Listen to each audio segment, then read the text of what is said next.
Behold the divine robe that conveniently justifies a Roman tribune's existential crisis. A garment of profound spiritual significance, yet its primary function is to make a handsome star look conflicted in widescreen Technicolor. The fabric of faith, tailored for box office returns.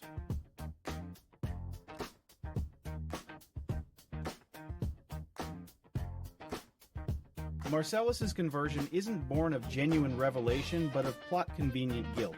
The film posits that trauma, not reason or faith, is the true path to God. A cynical view of spirituality, break a man first, then offer him salvation as the only balm.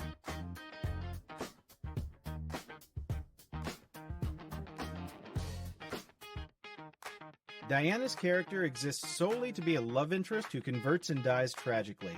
Her martyrdom serves as emotional leverage for Marcellus's final act. A woman's life and death reduced to a motivational tool for a man's spiritual journey. How progressive.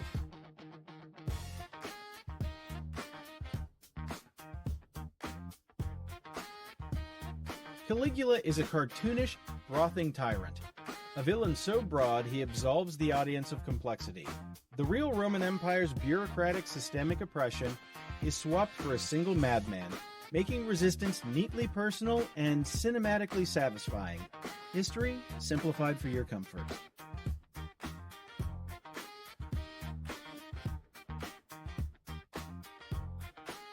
The crucifixion is presented with solemn reverence, yet it's staged like a spectacular set piece.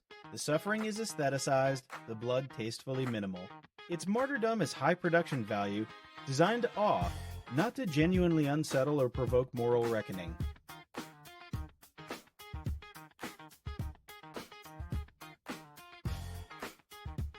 The film's Christianity is a safe, sanitized product.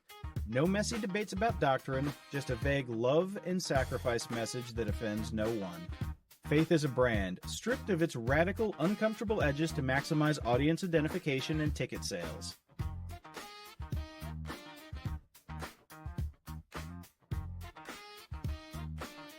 The slave Demetrius is the noble savage trope in a toga. His unwavering faith exists to guide the white protagonist. His humanity is secondary to his function as a spiritual GPS, a cynical use of a minority character to validate the hero's journey.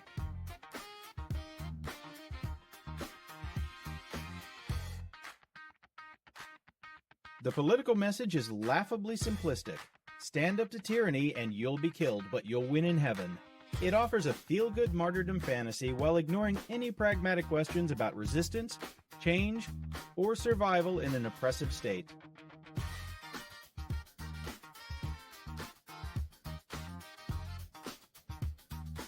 The grandeur of CinemaScope feels like a bait-and-switch. The vast frames promise epic scale, but the story remains a small, personal melodrama. The technology is used to inflate a simple tale, pretending it's more profound than it is.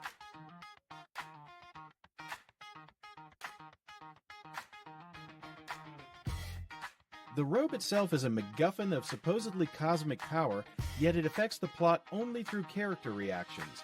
It's a hollow symbol, a prop to project meaning onto. The film mistakes reverence for an object with depth of theme.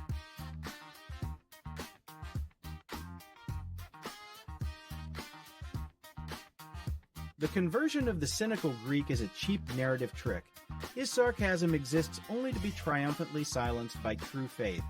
Intellectual skepticism is portrayed not as valid, but as a temporary obstacle to be bulldozed by emotional spectacle.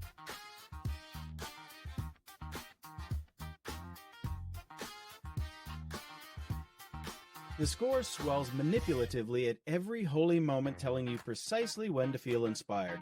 It's emotional engineering, substituting musical cues for genuine character development or theological depth. Faith as a symphonic crescendo.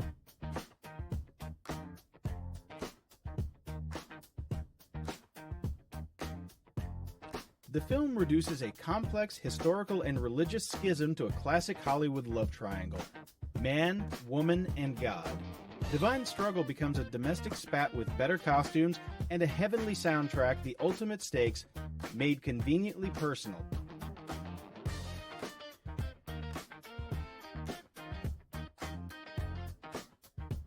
Its legacy is as a prestige biblical epic that made money. It's less a film about faith and more a monument to Hollywood's ability to commodify it. A cynical industrial product wearing the robes of piety.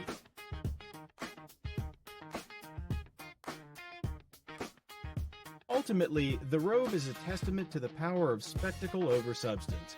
It dresses up a conventional redemption arc in holy vestments, selling certainty and triumph to a post-war audience hungry for simple answers. Faith as a consumable product. The end.